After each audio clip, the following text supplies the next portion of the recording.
Hello students, कैसे हैं आप सभी। उम्मीद करते हैं कि आप सभी लोग स्वस्थ होंगे, मस्त होंगे और अपने बोर्ड एग्जाम 2026 की तैयारी बेहतरीन रूप से घर पर कर रहे होंगे।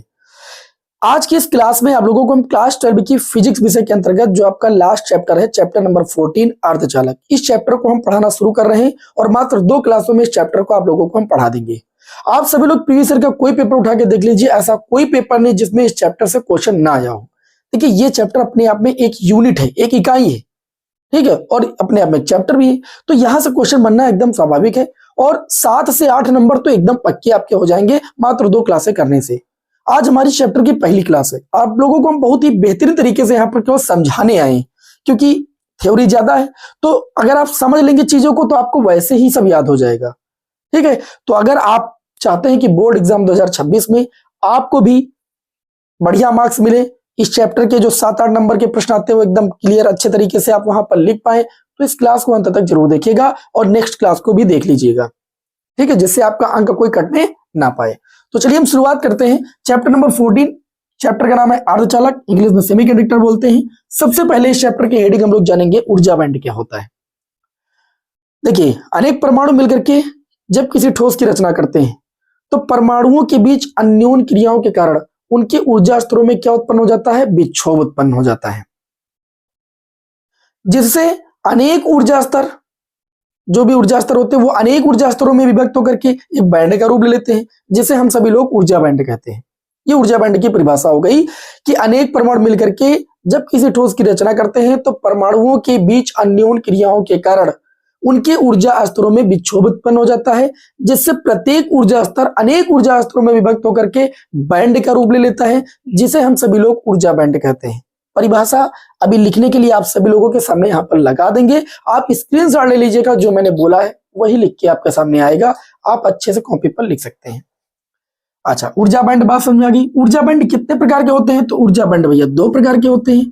एक होता है चालन बैंड। चालन बैंड क्या होता है, वे ऊर्जा बैंड जिसमें चालक इलेक्ट्रॉनों के, ध्यान समझिएगा, चालक इलेक्ट्रॉनों के ऊर्जा स्तर उपस्थित हो, उस बैंड को हम सभी लोग चालन बैंड कहते हैं। क्या कहते हैं भैया, चालन बैंड कहते हैं। और ये जो चालन बैंड होता है वो ठोसों में अपर बैंड होता है, ऊपर वाला बैंड होता है, ठीक है। अच्छा, इसमें अगर हम बात करें तो ये चालन बैंड, एक चीज बता दें, ठोसों में जैसे चालक है तो चालन बैंड ये आंशिक रूप से भरे होते हैं और परम शून्य ताप पर तो ये खाली भी होते हैं, ठीक है। और दूसरा आपका होता है चालन बैंड के बाद संयोजी बैंड। संयोजी बैंड ऐसा बैंड होता है जिसमें संयोजक इलेक्ट्रॉनों के ऊर्जा स्तर उपस्थित हो। संयोजक का मतलब बाहरी इलेक्ट्रॉनों के, है ना, संयोजक इलेक्ट्रॉनों के ऊर्जा स्तर जिस बैंड में उपस्थित होते हैं उसे हम सभी लोग कहते हैं संयोजी बैंड। कितनी आसान परिभाषा है। ऊर्जा बैंड क्या है, अनेक परमाणु मिलकर जब किसी ठोस की रचना करते हैं तो परमाणुओं के बीच अन्योन्य क्रियाओं के कारण उनके ऊर्जा स्तरों में विक्षोभ उत्पन्न हो जाता है, जिससे प्रत्येक ऊर्जा स्तर अनेक ऊर्जा स्तरों में विभक्त होकर के एक बैंड का रूप ले लेता है, जिसे हम सभी लोग ऊर्जा बैंड कहते हैं। ऊर्जा बैंड कितने प्रकार के होते हैं, तो आप कहेंगे ऊर्जा बैंड 2 प्रकार के होते हैं। नंबर 1 चालन बैंड, ऐसा बैंड या ऐसे बैंड जिसमें चालक इलेक्ट्रॉनों के ऊर्जा स्तर उपस्थित हो उसे हम सब लोग चालक बैंड कहते हैं, मतलब चालन बैंड कहते हैं। संयोजी बैंड, ऐसे बैंड जिसमें संयोजक इलेक्ट्रॉनों के ऊर्जा स्तर उपस्थित हो उसे हम लोग संयोजी बैंड क्या कहते हैं, संयोजी बैंड कहते हैं। संयोजी बैंड जो होते हैं वो पूर्ण रूप से हमेशा भरे होते हैं, ठीक, और इसमें उपस्थित जो इलेक्ट्रॉन होते हैं वो जो है धारा को प्रभावित करने के लिए मतलब फ्री नहीं होते हैं, ठीक है। क्या होता है, इनको क्योंकि बहुत ज्यादा एनर्जी की आवश्यकता होती है। और एक चीज बता दीजिए, जो संयोजी बैंड होता है ठोसों में लोअर लेवल का बैंड होता है और चालन बैंड अपर लेवल का बैंड होता है, मैं भी आपको बताऊंगा भी। और इन दोनों के बीच की जो दूरी होती है उसे हम सभी लोग वर्जित ऊर्जा अंतराल या निषिद्ध ऊर्जा अंतराल या एनर्जी गैप के नाम से जानते हैं, ठीक है। तो अगली आपकी हेडिंग जो हो जाएगी वो आपकी हो जाएगी वर्जित ऊर्जा अंतराल। क्या हो जाएगी भाई, वर्जित ऊर्जा अंतराल। नेक्स्ट हेडिंग आप सभी लोग लगाएंगे वर्जित ऊर्जा अंतराल, ठीक है। इसको आपको लिखना है तो भी आपके सामने हम स्क्रीन लगाएंगे, बड़ी आप अच्छे से लिखिएगा, पहले चीजों को समझिए। वर्जित ऊर्जा अंतराल या इसे हम सभी लोग निषिद्ध ऊर्जा अंतराल भी कहते हैं। क्या कहते हैं भैया, निषिद्ध ऊर्जा अंतराल के नाम से भी जानते हैं, क्योंकि एग्जाम में जो परिभाषाएं पूछी जाती हैं वो इन्हीं नामों से पूछी जाती है। अच्छा, ठोसों में जो ये आपका चालन बैंड होता है, ध्यान से समझिएगा, इस बैंड को हम लिख देते हैं चालन बैंड। ठोसों में जो चालन बैंड होता है, ठीक है, और जो आपका संयोजी बैंड होता है। ये आपका हो गया संयोजी बैंड। क्या हो गया भाई? संयोजी बैंड। तो ठोसों में जो ये संयोजी बैंड होता है और जो चालन बैंड होता है, इनके बीच जो ये गैपिंग पाई जाती है, इसको हम सभी लोग लिखते हैं ईजी से, इसको एनर्जी गैप कहते हैं। और इसी एनर्जी गैप को हम सभी लोग निषिद्ध ऊर्जा अंतराल या वर्जित ऊर्जा अंतराल कहते हैं। अर्थात हम कहेंगे ठोसों में चालन बैंड और संयोजी बैंड के बीच जो रिक्ति पाई जाती है, जो खाली स्थान पाया जाता है, उसे हम सभी लोग क्या कहते हैं? वर्जित ऊर्जा अंतराल कहते हैं। क्या कहते हैं? वर्जित ऊर्जा अंतराल कहते हैं। जो चालक पदार्थ होते हैं उसमें तो ये एनर्जी गैप होता ही नहीं है, बहुत कम, नगण्य होता है। अचालक पदार्थों में बहुत ज्यादा होता है। जैसे हीरे की बात करें तो 6 इलेक्ट्रॉन वोल्ट तक भी होता है, और अर्धचालक पदार्थों की बात करें तो अर्धचालक पदार्थों में ये गैपिंग थोड़ा कम होती है। ठीक है, एनर्जी लेकर के जो संयोजी बैंड के इलेक्ट्रॉन होते हैं वो ओवरलैप कर जाते हैं चालक में, तब जाके अर्धचालकों में धारा का प्रभाव होता है। वो बात मैं भी आगे बताऊंगा। सबसे पहले वर्जित ऊर्जा अंतराल या निषिद्ध ऊर्जा अंतराल को समझिए। तो आप कहेंगे चालन बैंड, ठोसों में चालन बैंड और संयोजी बैंड के बीच जो आपका अंतराल होता है, जो रिक्ति पाई जाती है, जो खाली स्थान पाया जाता है, उसे हम सभी लोग क्या कहते हैं? वर्जित ऊर्जा अंतराल या निषिद्ध ऊर्जा अंतराल कहते हैं। बताइए बात क्लियर हुई कि नहीं क्लियर हुई? हमें उम्मीद है कि आपको अच्छी तरीके से क्लियर हो गई होगी। इस चैप्टर की जो अगली हेडिंग होगी वो आपकी क्या होगी? इसके बाद आप सभी लोग हेडिंग लगाएंगे ऊर्जा बैंड के आधार पर। ध्यान से समझिएगा, ये क्वेश्चन एग्जाम में कई बार आ चुका है। ऊर्जा बैंड के आधार पर चालक या पदार्थों का वर्गीकरण आप लिख सकते हैं। पदार्थों का वर्गीकरण, ये अगली हेडिंग है, पदार्थों का वर्गीकरण। पदार्थों का वर्गीकरण भाई, ऊर्जा बैंड के आधार पर पदार्थों का वर्गीकरण। ऊर्जा बैंड के आधार पर पदार्थों का वर्गीकरण हम लोग 3 प्रकार से करेंगे। नंबर 1 आपका हो जाएगा चालक। तो देखिए इसमें चालक में आप लिखेंगे क्या, बात ध्यान से समझिए। ठीक है, चालक में आप लिखेंगे ऐसे पदार्थ जिसमें विद्युत धारा का प्रवाह आसानी के साथ हो जाता है, जिसमें चलने के लिए मुक्त इलेक्ट्रॉन स्वतंत्र रूप से होते हैं। तो ऐसे पदार्थ जिनमें विद्युत धारा का प्रवाह आसानी के साथ किया जा सकता है, जिसमें इलेक्ट्रॉन चलने के लिए स्वतंत्र होते हैं, वे पदार्थ आपके कहलाते हैं चालक। चालक में जैसे चांदी आ जाएगा, सोना आ जाएगा। ठीक है, ये सारे पदार्थ, कॉपर आ गया, तांबा आ गया, ये सब क्या है? चालक पदार्थ है जिनमें विद्युत धारा का प्रवाह आसानी के साथ किया जा सकता है। ठीक है, अच्छा ऊर्जा बैंड, उसके बाद आप लिखेंगे ऊर्जा बैंड के आधार पर, क्योंकि आपको ऊर्जा बैंड के आधार पर भी इसे बताना है। ऊर्जा बैंड के आधार पर अगर हम बात करें तो ऊर्जा बैंड के आधार पर जो चालन बैंड होते हैं, ठीक है, और जो संयोजी बैंड होते हैं, ऊर्जा बैंड के आधार पर अगर चालन बैंड और संयोजी बैंड की बात करें तो जो संयोजी बैंड होता है और जो चालन बैंड होता है, बहुत ध्यान समझिएगा, चालन बैंड और संयोजी बैंड के बीच जो एनर्जी गैप होता है वो एकदम नगण्य होता है, जिससे संयोजी बैंड के जो इलेक्ट्रॉन होते हैं, जैसे ये एनर्जी पाते हैं, एनर्जी पाने के बाद संयोजी बैंड के जो इलेक्ट्रॉन होते हैं वो तुरंत ओवरलैप कर जाते हैं। किसमें? चालन बैंड में। ये ऊपर आपका चालन बैंड है। कैसा बैंड है? चालन बैंड है। और ये कैसा बैंड है आपका? संयोजी बैंड है। जैसे इनको बाह्य स्रोत से एनर्जी मिलती है, वैसे संयोजी बैंड चूंकि पूरा भरा होता है, तो संयोजी बैंड के जो इलेक्ट्रॉन होते हैं, संयोजी बैंड मतलब धारा को प्रवाहित बनाए रखने के लिए आवश्यक नहीं होते हैं, लेकिन जैसे ही संयोजी बैंड चूंकि इलेक्ट्रॉनों से फुलफिल होता है, और चालन बैंड जो होता है वो परम शून्य ताप पर खाली होता है पूरा, और कमरे के ताप पर क्या होता है? आंशिक रूप से भरा होता है। तो जैसे ही इसको बाह्य स्रोत से एनर्जी मिलती है किसी ठोस को, तो उस ठोस के संयोजी बैंड के जो इलेक्ट्रॉन होते हैं वो चूंकि निषिद्ध ऊर्जा अंतराल या वर्जित ऊर्जा अंतराल एकदम नगण्य होने की वजह से ये ओवरलैप कर जाते हैं चालन बैंड में, जिस वजह से परिपथ में या हम कह सकते हैं पदार्थ में धारा का संचालन होना शुरू हो जाता है। तो हम लोग कहेंगे ऊर्जा बैंड के आधार पर चालक वे पदार्थ होते हैं जिनमें चालन बैंड आंशिक रूप से और संयोजी बैंड पूर्ण रूप से आपके भरे होते हैं, और इनके बीच निषिद्ध ऊर्जा अंतराल या वर्जित ऊर्जा अंतराल एकदम नगण्य होता है, जिस वजह से संयोजी बैंड के इलेक्ट्रॉन चालन बैंड में ओवरलैप कर जाते हैं। ठीक है, और जो है चालक में धारा प्रवाहित होने लगती है, आसानी के साथ चालक में धारा प्रवाहित होने लगती है। ठीक है, तो ये बात हो गई किसकी? चालक की, ऊर्जा बैंड के आधार पर। उसके बाद हम सभी लोग इसमें बात करेंगे आचालक की। ठीक है, तो सबसे पहले आप आचालक पदार्थों में क्या लिखेंगे? आचालक पदार्थों में आप लिखेंगे ये ऐसे आचालक पदार्थों को हम लोग कुचालक पदार्थ भी बोलते हैं, ऐसे पदार्थ जिनमें विद्युत धारा का प्रवाह आसानी के साथ नहीं किया जा सकता जी, या जिसमें विद्युत धारा का प्रवाह होता ही नहीं, जिसमें मुक्त इलेक्ट्रॉन होते ही नहीं, ऐसे पदार्थ क्या कहलाते हैं? आचालक पदार्थ कहलाते हैं। आचालक पदार्थों में जैसे कांच हो गया, रबड़ हो गया, प्लास्टिक हो गया, ये सब आचालक पदार्थ कहलाते हैं। उसके बाद आप लिखेंगे ऊर्जा बैंड के आधार पर। ऊर्जा बैंड के आधार पर अगर हम बात करें आचालक कौन से पदार्थ होते हैं, तो ऊर्जा बैंड के आधार पर, ऊर्जा बैंड के आधार पर अगर हम बात करें अचालक पदार्थों में, तो ऊर्जा बैंड के आधार पर जो चालन बैंड होता है और जो आपका संयोजी बैंड होता है, इनके बीच जो वर्जित ऊर्जा अंतराल होता है, ठीक है, ये संयोजी बैंड हो गया आपका, लाइन से हमने व्यक्त किया है, ये आपका चालन बैंड हो गया। तो ऊर्जा बैंड के आधार पर अगर हम बात करें तो ऊर्जा बैंड के आधार पर चालन बैंड और संयोजी बैंड के बीच जो एनर्जी गैप होती है वो बहुत ज्यादा होती है, 3 इलेक्ट्रॉन वोल्ट से भी ज्यादा होती है। किससे ज्यादा होती है?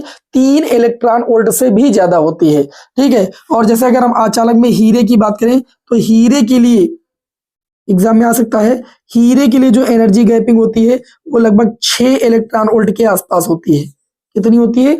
6 से 7 इलेक्ट्रॉन वोल्ट के आसपास होती है, सबसे ज्यादा गैपिंग इसी में होती है, ठीक है। तो हम ये कह सकते हैं कि आचालक वे पदार्थ होते हैं जिनमें विद्युत धारा का प्रवाह सुगमतापूर्वक नहीं किया जा सकता है, ठीक, जैसे प्लास्टिक, रबड़ हो गई, ठीक है। इस तरीके के जो पदार्थ होते हैं वो आचालक या कुचालक पदार्थ कहलाते हैं। ऊर्जा बैंड के आधार पर अगर हम बात करें तो ऊर्जा बैंड के आधार पर इनके जो चालन बैंड होते हैं वो पूर्ण रूप से खाली होते हैं और संयोजी बैंड पूर्ण रूप से भरे होते हैं। संयोजी बैंड के इलेक्ट्रॉनों को चालन बैंड में जाने के लिए बहुत ज्यादा एनर्जी की आवश्यकता होती है, जो कि मिल नहीं पाती है इतनी एनर्जी कि वो चालन बैंड में चले जाएं। इनके चालन बैंड और संयोजी बैंड के बीच जो एनर्जी गैप होता है वो बहुत ज्यादा होता है, लगभग 3 इलेक्ट्रॉन वोल्ट से भी ज्यादा होता है। जैसे हीरे के लिए एनर्जी गैप कितनी होती है आपकी? 6 इलेक्ट्रॉन वोल्ट होती है। इस तरीके से इसमें विद्युत धारा का जो प्रवाह है वो नहीं हो पाता है और ऐसे पदार्थों को हम लोग क्या कहते हैं? आचालक पदार्थ कहते हैं। तो कितनी आसानी तरीके से हम लोगों ने आचालक पदार्थों को भी ऊर्जा बैंड के आधार पर समझ लिया। उसके बाद हम सभी लोग यहां पर पढ़ेंगे अर्धचालक। अर्धचालक की व्याख्या करेंगे ऊर्जा बैंड के आधार पर। तो लिखेंगे अर्धचालक, लिखेंगे अर्धचालक वे पदार्थ होते हैं जिनकी जो वैद्युत चालकता होती है वो चालक और अचालक पदार्थों के मध्य होती है, जैसे जर्मेनियम और सिलिकॉन। ये ऐसे पदार्थ हैं जो प्रकृति में शुद्ध रूप से अर्धचालक के रूप में पाए जाते हैं। तो अर्धचालक वे पदार्थ होते हैं जो जिनकी चालकता, वैद्युत चालकता चालक और अचालक पदार्थों के मध्य होती है, वे आपके अर्धचालक कहलाते हैं। अगर हम ऊर्जा बैंड के आधार पर इसकी बात करेंगे तो ऊर्जा बैंड के आधार पर जो चालन बैंड होता है और जो संयोजी बैंड होता है, थोड़ा देखो पतला मैंने बना दिया, चित्र आप लोग तीनों बनाएंगे, ठीक है। ये चालन बैंड हो गया और नीचे आपका हो गया संयोजी बैंड। ऊर्जा बैंड के आधार पर अगर हम बात करें अर्धचालक की, तो ऊर्जा बैंड के आधार पर जो चालन बैंड होते हैं वो क्या होते हैं? आंशिक रूप से भरे या पूर्ण रूप से खाली, और संयोजी बैंड पूर्ण रूप से भरे या आंशिक रूप से खाली होते हैं। इनके बीच जो एनर्जी गैपिंग होती है, ये जो ईजी, ये वाली जो गैपिंग होती है ऊर्जा बैंड के आधार पर, मेन बात यही आपको बोलना है, जो इनके बीच एनर्जी गैप होता है वो लगभग 1.1 इलेक्ट्रॉन वोल्ट होता है। कितना है? 1.1 इलेक्ट्रॉन वोल्ट के आसपास होता है, ठीक है। तो इनको देखो, अर्धचालक की जो चालकता होती है वो ताप बढ़ाने पर बढ़ती है। तो जब इनको ताप, देखो वैसे तो इनके बीच गैपिंग बहुत कम होती है, तो जब इनको बाह्य स्रोत से एनर्जी मिलती है, ताप बढ़ता है, तो ये क्या होता है? संयोजी बैंड के कुछ इलेक्ट्रॉन जो होते हैं चालन बैंड में चले जाते हैं, जिससे कंडक्टिविटी मतलब चालन जो है वो आपका प्रारंभ हो जाता है। लेकिन अगर कोई कहे कि चालक पदार्थों के जैसे इसमें विद्युत धारा का संचालन हो जाता है, तो ऐसा आपका गलत है, ठीक है। चालक चालन होता है लेकिन चालक पदार्थों से कम होता है। ताप बढ़ाने पर जो है इनकी कंडक्टिविटी बढ़ती है, मतलब चालकता बढ़ती है, मतलब धारा का प्रभाव बढ़ता है, लेकिन चालक पदार्थों से कम होता है। तो आप बोल सकते हैं ऊर्जा बैंड के आधार पर अर्धचालक वे पदार्थ होते हैं जिनके चालन बैंड और संयोजी बैंड के बीच निषिद्ध ऊर्जा अंतराल या वर्जित ऊर्जा अंतराल जो होता है वो लगभग 1.1 इलेक्ट्रॉन वोल्ट के आसपास होता है, ठीक है। बाहर से एनर्जी पाने के बाद, बाहर से एनर्जी मिलने के बाद जो संयोजी बैंड के इलेक्ट्रॉन होते हैं वो चालन बैंड में चले जाते हैं, क्योंकि एनर्जी, इनको बाह्य स्रोत से एनर्जी नहीं मिलेगी तो उसमें जा ही नहीं पाएंगे, ठीक है। तो इनकी जो है कंडक्टिविटी हो जाती है, और लेकिन इनमें जो वैद्युत चालकता का गुण होता है वो चालक पदार्थों से क्या होता है? कम होता है, ज्यादा नहीं होता है। और उदाहरण में आप सभी लोग लिख सकते हैं, जैसे जर्मेनियम और सिलिकॉन, ये अर्धचालक के क्या हो जाएंगे? उदाहरण हो जाएंगे। तो पहले बताइए, इतनी बात आप सभी को समझ में है कि नहीं? अभी मैं आप लोगों को नोट्स का भी स्क्रीनशॉट लेने का मौका दूंगा भाई, लेकिन मैं पढ़ाने के बाद आपको नोट्स दूंगा कि अब आप स्क्रीनशॉट ले सकते हैं। पहले चीजों को आप समझिए, ठीक। चलिए भाई, इसको रफ करते हैं और इसके बाद हम सभी लोग सीखेंगे अर्धचालकों के प्रकार। अर्धचालक तो जान चुके हैं, अर्धचालकों के प्रकार हम लोग जानेंगे कि अर्धचालक कितने प्रकार के होते हैं, फिर उनके प्रकार जानेंगे, ठीक है। और फिर अगली क्लास में हम सब लोग पीएन संधि डायपोल को अच्छी तरीके से पढ़ेंगे। यहां पर क्या हम लोग जानेंगे आगे? अर्धचालकों के प्रकार। या पीएन संधि डाइपोल भी जो हो पाएगा भी हम यहाँ पर पढ़ा देंगे। ठीक है, चलिए भाई, इतनी बात आप लोगों को मैंने बहुत ही अच्छे समझाया, हमें उम्मीद है कि आपको समझ में आ गई होगी। ठीक है, चलिए भाई आगे हम सभी लोग बढ़ते हैं और हम लोग अगली हेडिंग डालेंगे अर्धचालकों के प्रकार। अर्धचालकों के प्रकार मैं आपको अगर बताऊं तो अर्धचालक जो होते हैं, देखिए अर्धचालक जो होते हैं वो दो प्रकार के होते हैं। नंबर एक आपका होता है निज, या जिसे हम सभी लोग शुद्ध अर्धचालक कहते हैं। क्या कहते हैं? निज या शुद्ध अर्धचालक। इनके बारे में अगर हम बात करें तो ये वे अर्धचालक होते हैं जो प्रकृति में शुद्ध रूप से पाए जाते हैं। ठीक, इसमें अपद्रव्य के रूप में कोई भी पदार्थ नहीं मिला होता है। ठीक है, और जैसे एग्जांपल की हम लोग बात करें तो जर्मेनियम हो गया, सिलिकॉन हो गया, ये प्रकृति में पाए जाने वाले दो शुद्ध अर्धचालक हैं जिनको हम सभी लोग निज अर्धचालक भी कहते हैं। और इनका प्रयोग इलेक्ट्रॉनिक परिपथों में नहीं किया जा सकता क्योंकि इनकी कंडक्टिविटी बहुत कम होती है। बात करें यहां पर आगे तो बाह्य या अशुद्ध अर्धचालक। नंबर दो, दूसरे कौन से हैं? बाह्य या अशुद्ध अर्धचालक। बाह्य या अशुद्ध अर्धचालक क्या होते हैं? ये वे अर्धचालक होते हैं, देखिए जब इन शुद्ध अर्धचालकों में, ठीक है, जर्मेनियम या सिलिकॉन में शुद्ध अर्धचालकों में अपद्रव्य के रूप में कोई त्रिसंयोजी या पंच संयोजी तत्व हम मिला देते हैं। ठीक है, तो जो अर्धचालक होता है उसकी चालकता कई गुना 16 गुना तक बढ़ जाती है। ऐसे पदार्थों को हम लोग बाह्य या अशुद्ध अर्धचालक कहते हैं। और जो ये प्रक्रिया होती है अपद्रव्य पदार्थों को मिश्रित करने की जो प्रक्रिया होती है इसे हम सभी लोग अपमिश्रण या डोपिंग के नाम से भी जानते हैं। एग्जाम में एक बात कई बार पूछी गई है कि अपमिश्रण से आप क्या समझते हैं? अपमिश्रण या डोपिंग से आप क्या समझते हैं?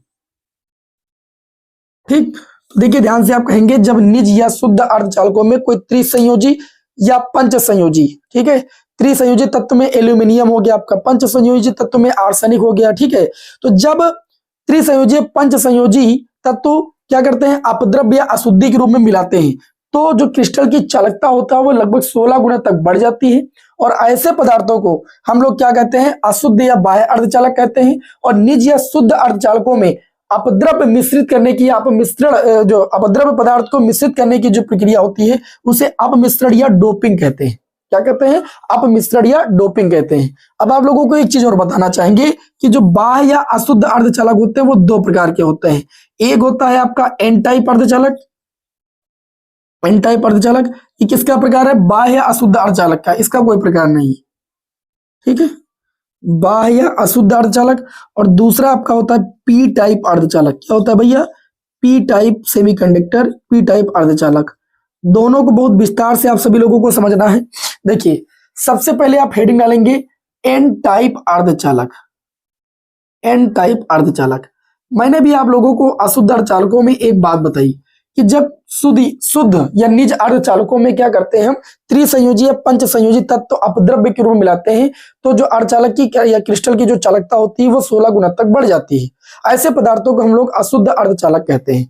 तो यहाँ पर देखिए त्रिसंयोजी या पंच संयोजी बोला तो एक होता है पी टाइप अर्धचालक, एन टाइप अर्धचालक, एक होता है पी टाइप अर्धचालक। एन टाइप अर्धचालक में क्या अर्थ करते हैं? आपको एक चीज बता दें, जो निज या शुद्ध अर्धचालक होते हैं, निज या शुद्ध अर्धचालक, इनकी जो संयोजकता होती है वो आपकी 4 होती है। ठीक है, तो यहाँ पर एक फिगर के माध्यम से आपको समझा रहे हैं। संयोजकता 4 होने का मतलब इनके बाह्यतम कोश में इलेक्ट्रॉनों की संख्या 4 होती है। ठीक, तो जब निज या शुद्ध अर्धचालक, इसको हम +4 से लिख रहे हैं, मतलब ये निज या शुद्ध अर्धचालक है। जब निज या शुद्ध अर्धचालक, अब इसमें अगर की संयोजकता 4 है तो इनके बाह्यतम कोश में उपस्थित इलेक्ट्रॉन कितने होंगे? 4। ये 4 इलेक्ट्रॉन आपके सामने हमने दिखा दिए। ठीक, ये 4 इलेक्ट्रॉन हो गए। तो जब इन निज या शुद्ध अर्धचालकों में हम अशुद्धि के रूप में, अपद्रव्य के रूप में कोई पंच संयोजी तत्व मिला देते हैं, पंच संयोजी तत्व मिला देते हैं तो ऐसे अर्धचालक पदार्थों को हम सभी लोग एन टाइप अर्धचालक कहते हैं। और जब त्रिसंयोजी अपद्रव्य के रूप में मिलाते हैं तो उसे हम सभी लोग क्या कहते हैं भाई? पी टाइप अर्धचालक कहते हैं। अभी पी टाइप को भी समझाएंगे, फिगर को ध्यान से समझिएगा, बहुत सारे विद्यार्थी फिगर को ही नहीं समझ पाते हैं। तो क्या होता है कि जब हम हम सभी लोग क्या करते हैं, देखिए ध्यान समझिएगा, इसमें बहुत अच्छे से समझिएगा। दो फिगर आपके सामने हम बनाएंगे जिससे आप समझ पाए, नहीं आगे पीएन संधि डायपोल नहीं समझ पाएंगे। देखिए क्या कहेंगे, जब निज या शुद्ध अर्धचालक में, अर्धचालक की संयोजकता कितनी होती है 4, और संयोजकता होने के मतलब उसके महत्तम कोष में इलेक्ट्रॉनों की संख्या कितनी होती है 4। तो जब निज या शुद्ध अर्धचालक में पंच संयोजी तत्व अपद्रव्य के रूप में मिलाया जाता है, ठीक है, पंच संयोजी तत्व अपद्रव्य के रूप में मिलाया जाता है, तो चालक की चालकता क्या होती है, कई गुना बढ़ जाती है। और इस प्रकार के हम पदार्थों को क्या कहते हैं, एन टाइप अर्धचालक कहते हैं। अच्छा, इसमें एक चीज और बता दें, जब पंच संयोजित तत्व अपद्रव्य के रूप में मिलाया जाता है तो इसके देखिए 4 जो इलेक्ट्रॉन होते हैं वो निज या शुद्ध अर्धचालकों के साथ सहसंयोजक बंध बना लेते हैं, ऐसे जैसे आप देख पा रहे हैं। 4 इलेक्ट्रॉन जो होते हैं वो क्या कर लेते हैं, उपसा संयोजक बंध बना लेते हैं। जैसे देखो यहां पर बना लिया, ये ऐसे बना देंगे। आगे भी आप इस फिगर को बढ़ा सकते हैं, लेकिन इतना ही रखिए तो ज्यादा बेटर। क्या मतलब है,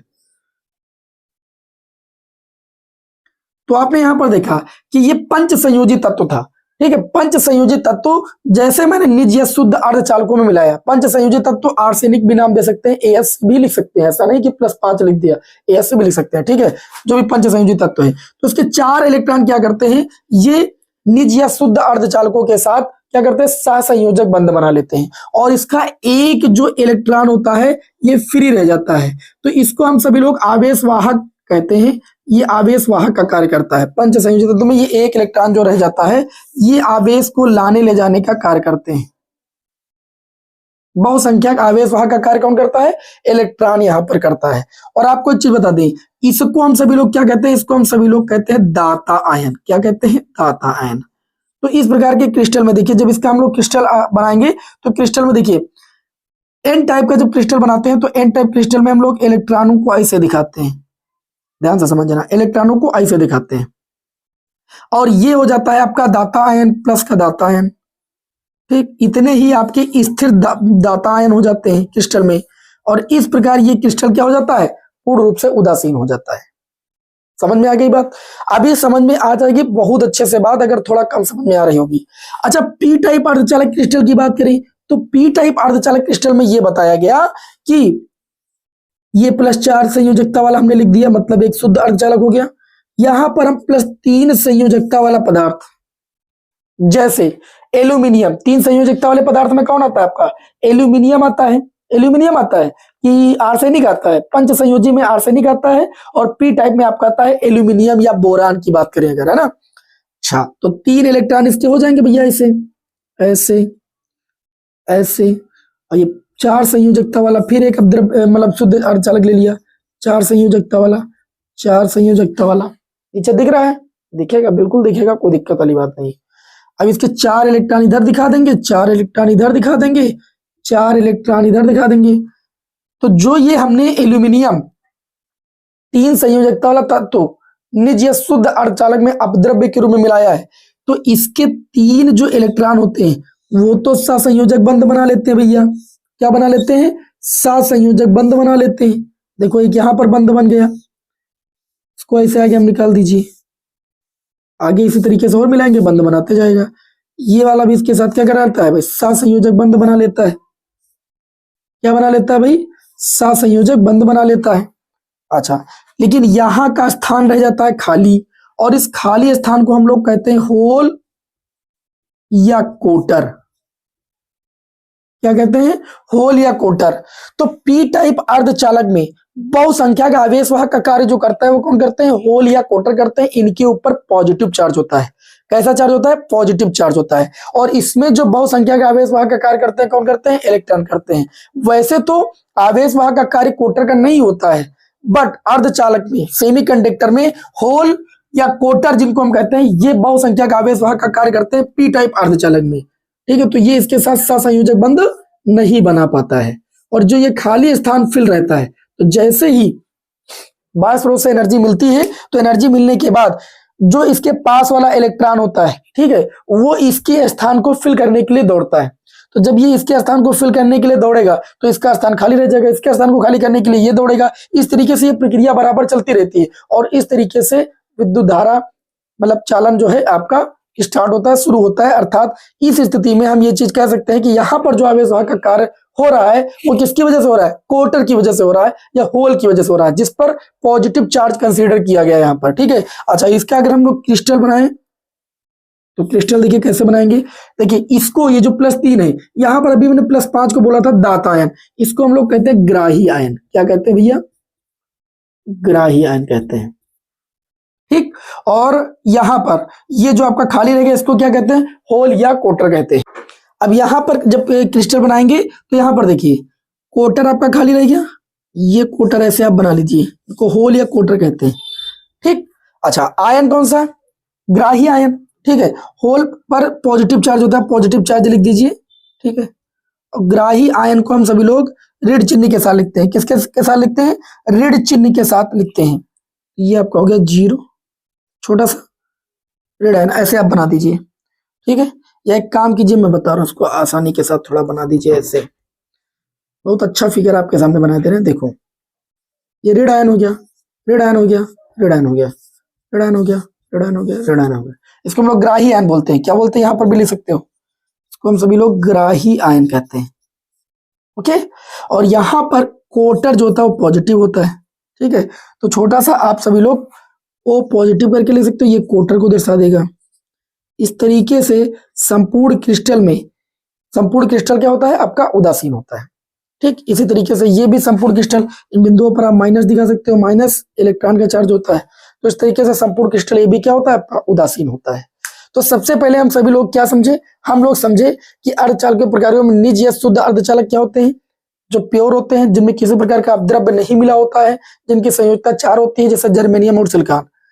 बाह्य अशुद्ध अर्धचालक क्या होते हैं, वे अर्धचालक होते हैं जब निज या शुद्ध अर्धचालकों में अपद्रव्य के रूप में त्रिसंयोजी पंचसंयोजी तत्व मिला दिया जाता है, तो चालक अर्धचालक की जो चालकता होती है वो 16 गुना तक बढ़ जाती है। ऐसे पदार्थों को हम लोग क्या कहते हैं, अशुद्ध या बाह्य अर्धचालक कहते हैं। 2 प्रकार के होते हैं, एन टाइप और पी टाइप अर्धचालक। अच्छा, निज या शुद्ध अर्धचालकों में जो अपद्रव्य के रूप में पदार्थ मिलाते हैं तो यह प्रक्रिया जो कहलाती है वो अपमिश्रण या डोपिंग कहलाती है। बाह्य अशुद्ध अर्धचालक 2 प्रकार के होते हैं, एन टाइप और पी टाइप। एन टाइप अर्धचालक में क्या करते हैं, जब निज या शुद्ध अर्धचालकों में पंच संयोजी तत्व अपद्रव्य के रूप में जैसे आर्सेनिक मिला देते हैं, तो इसके 4 इलेक्ट्रॉन जो होते हैं वो क्या करते हैं भाई, आपस में सहसंयोजक बंध बना लेते हैं और ये मुक्त इलेक्ट्रॉन आपका फ्री रह जाता है, इसको मुक्त इलेक्ट्रॉन कहते हैं। और यही चलने के लिए स्वतंत्र होता है। तो आवेश को लाने ले जाने का कार्य जो होता है एन टाइप अर्धचालक में, वो कौन करता है, इलेक्ट्रॉन करते हैं। ठीक है, अच्छा इसको क्या कहते हैं हम लोग, दातायन कहते हैं। इस तरीके से संपूर्ण क्रिस्टल में दातायन और मुक्त इलेक्ट्रॉन का संपूर्ण चार्ज क्या हो जाता है, उदासीन कर देता है, एक दूसरे को उदासीन, संपूर्ण क्रिस्टल क्या होता है, उदासीन होता है। पी टाइप अर्धचालक की अगर बात करें तो जब निज या शुद्ध अर्धचालकों में हम 3 संयोजी जैसे एल्यूमिनियम है ना या बोरान तत्व मिला देते हैं, तो क्या होता है कि इसके 3 इलेक्ट्रॉन जो होते हैं आपस में निज अर्धचालकों के साथ संयोजक बंध बना लेते हैं और एक स्थान खाली रह जाता है, जिसे हम सभी लोग होल या कोटर कहते हैं।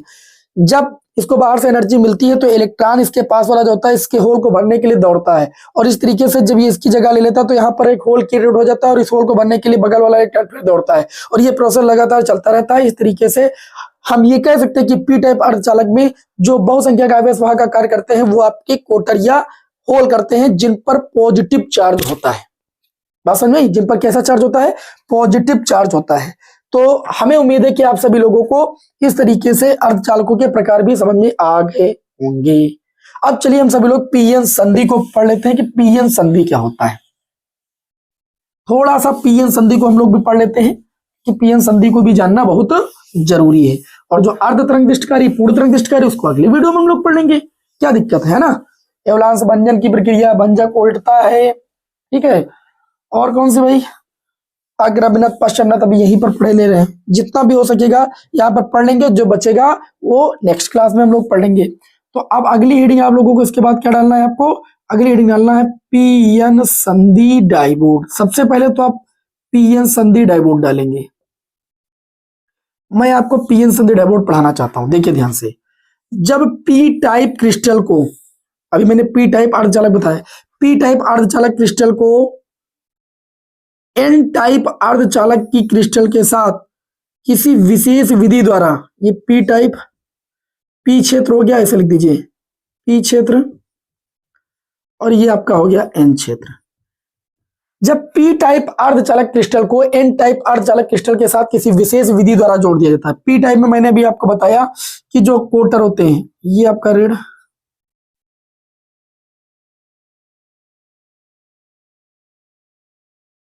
इस पी टाइप में कोटर होते हैं तो O प्लस ओ मत मतलब ओ का मतलब होल, ठीक है, पॉजिटिव चार्ज होता है,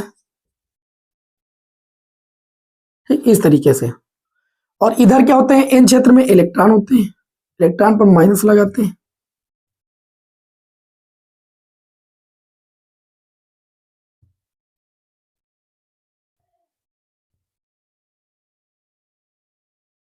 ठीक, अच्छा, इसके साथ क्या होते हैं भाई, दाता आयन, तभी तो ये उदासीन होगा, तो प्लस दिखा दीजिए। स्टार आरेख अभी मैं आपको बना के बताया भी था।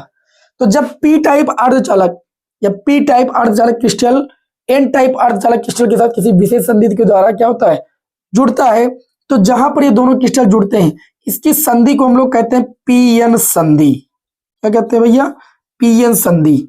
लेकिन इस संपूर्ण क्रिस्टल के जो वैद्युत लक्षण होते हैं वो एक डाइवोड वाल्व की तरीके से होते हैं, डाइवोड वाल्व जैसे होते हैं, इसीलिए इसे पीएन संधि डाइवोड कहते हैं। क्या कहते हैं भैया, पीएन संधि डाइवोड कहते हैं।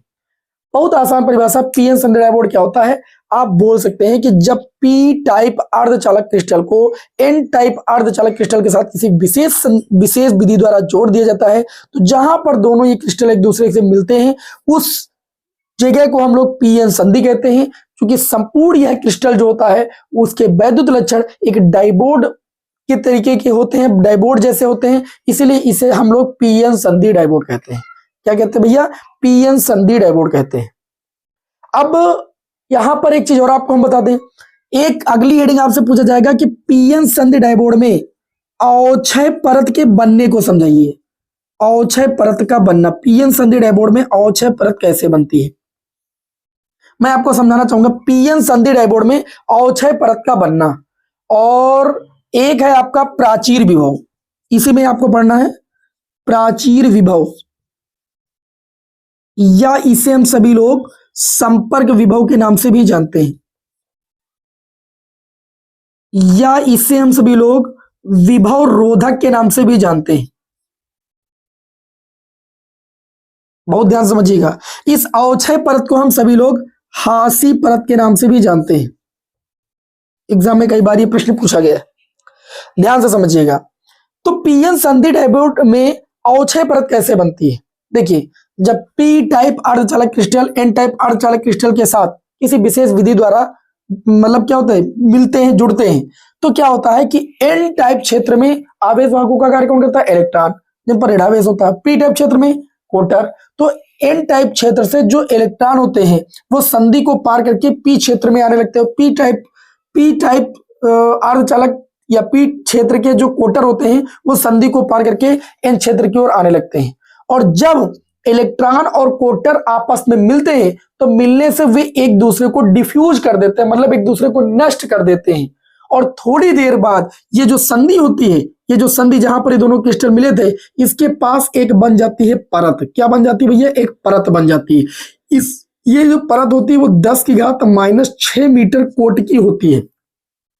कितने मीटर की कोट की होती है, 10⁻⁻6 मीटर कोट की होती है। और इसी परत को हम सभी लोग कहते हैं अवक्षय परत।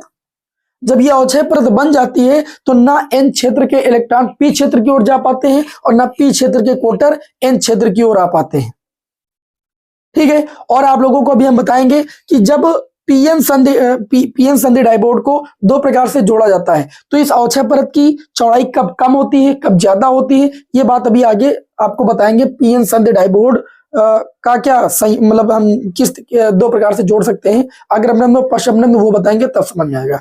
तो अवक्षय परत का बनना आप लोगों को समझ में आ गया, समझ में आ गया होगा। कोटर इलेक्ट्रॉन एक दूसरे को डिफ्यूज कर देते हैं, फिर कुछ समय पश्चात क्या होता है, इस संधि के आसपास एक परत बन जाती है और ये परत क्या करती है, ना इलेक्ट्रॉन को कोटर के क्षेत्र में जाने देती है, ना कोटर को इलेक्ट्रॉन के क्षेत्र में या एन क्षेत्र में जाने देती है। इसकी जो चौड़ाई होती है वो 10⁻⁻6 मीटर कोट की होती है। इस तरीके से अवक्षय परत का निर्माण हो जाता है।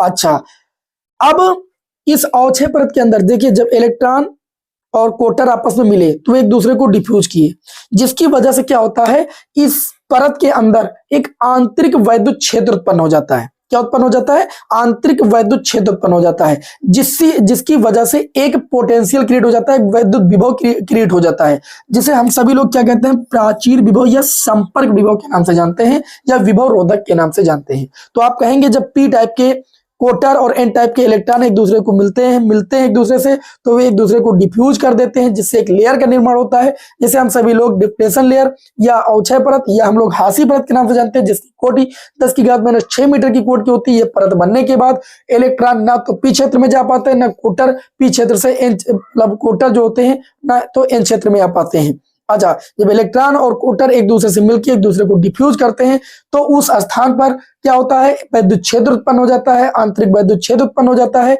इस आंतरिक वैद्युत क्षेत्र के कारण एक विभव क्रिएट हो जाता है, जिसे हम सभी लोग प्राचीर विभव या संपर्क विभव या विभव रोधक के नाम से जानते हैं। बताइए इतनी बात समझ में कि नहीं समझ में? अच्छा, एवलांस भंजन की प्रक्रिया भी अभी आप सभी लोग बाद में समझेंगे, मैं उसको बाद में बताऊंगा, ठीक है। भंजक उल्टता को भी बाद में समझा दूंगा। अभी ये समझेंगे सबसे पहले पीएन संधि डायपोल को हम कितने प्रकार से जोड़ सकते हैं, अर्थात पीएन संधि डायपोल में वैद्युत धारा का प्रवाह कितनी प्रकार से किया जा सकता है। पीएन संधि डायोड में धारा का प्रवाह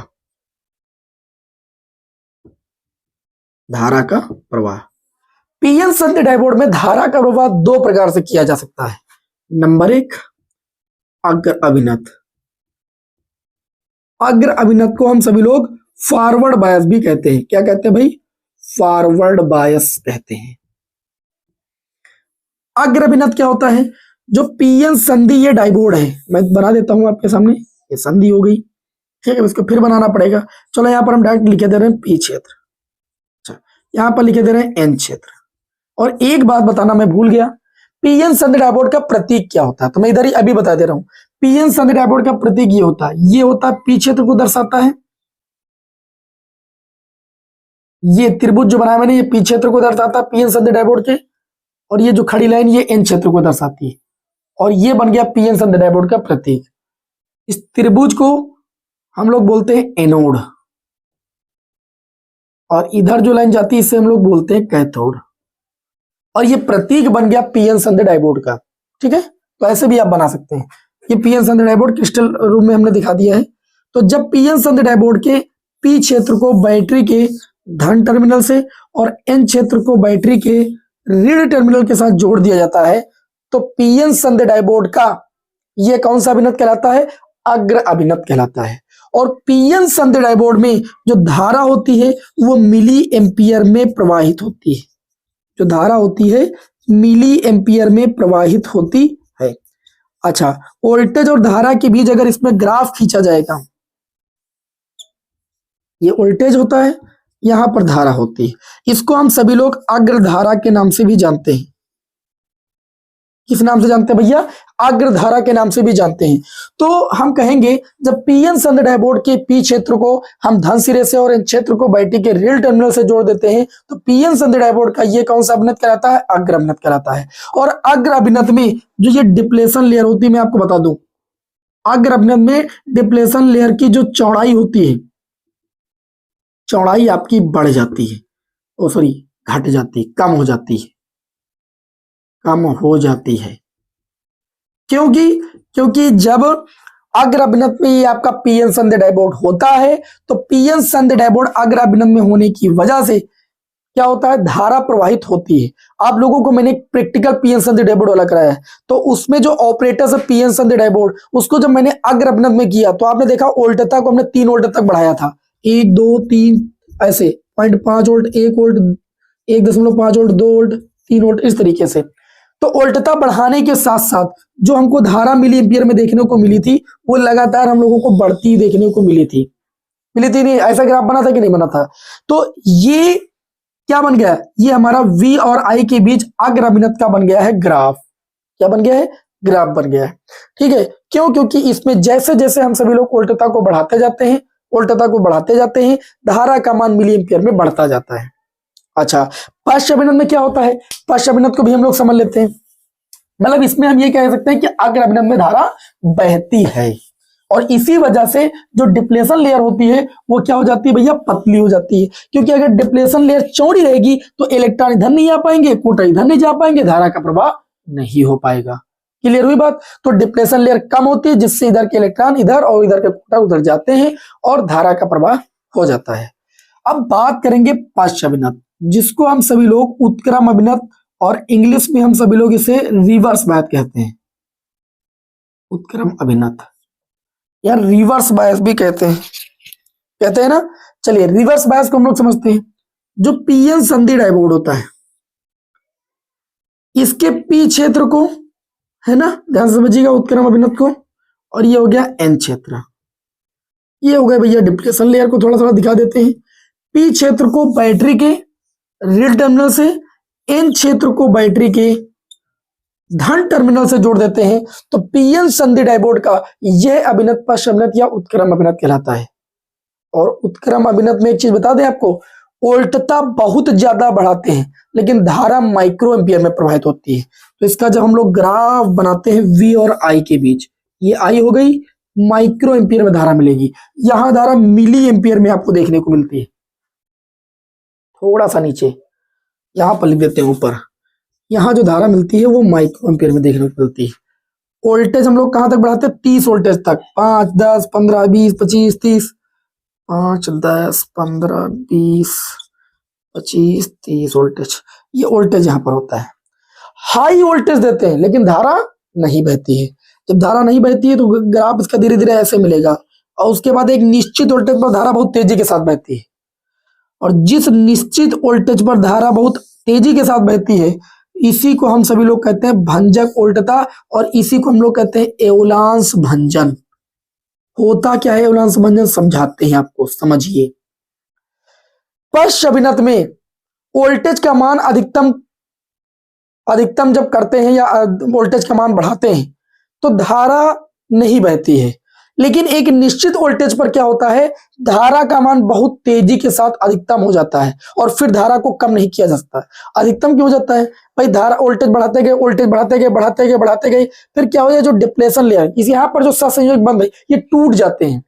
टूट जाने की वजह से एन क्षेत्र के इलेक्ट्रॉन बहुत तेजी के साथ पी क्षेत्र के कोटा बहुत तेजी के साथ एन क्षेत्र में जाते हैं, जिस वजह से क्या होता है, देखो चूंकि ये जो कहने के बाद डिप्लेशन लेयर जो है ये यहाँ से आपकी क्या हो जाती है, खत्म हो जाती है, टूट जाती है। तो जिस वजह से धारा का प्रवाह क्या होता है, बहुत तेजी के साथ होता है।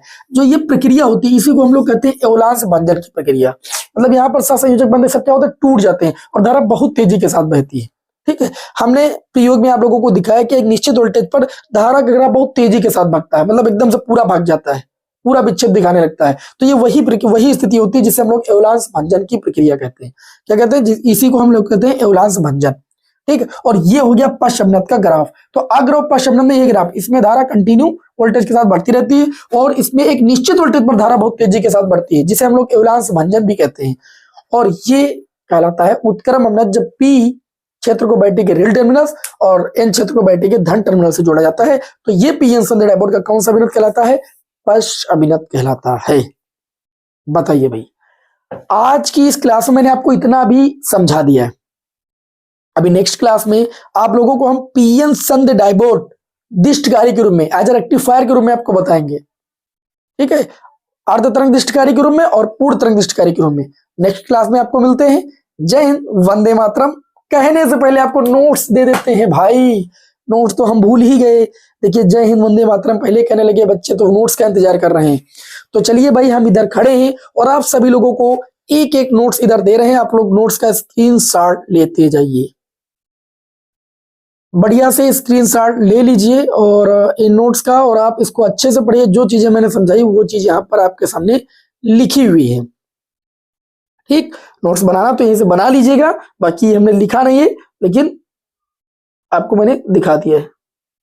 ठीक, चलिए भाई, नेक्स्ट वीडियो में आप सभी लोग को मिलते हैं। जय हिंद, वंदे मातरम।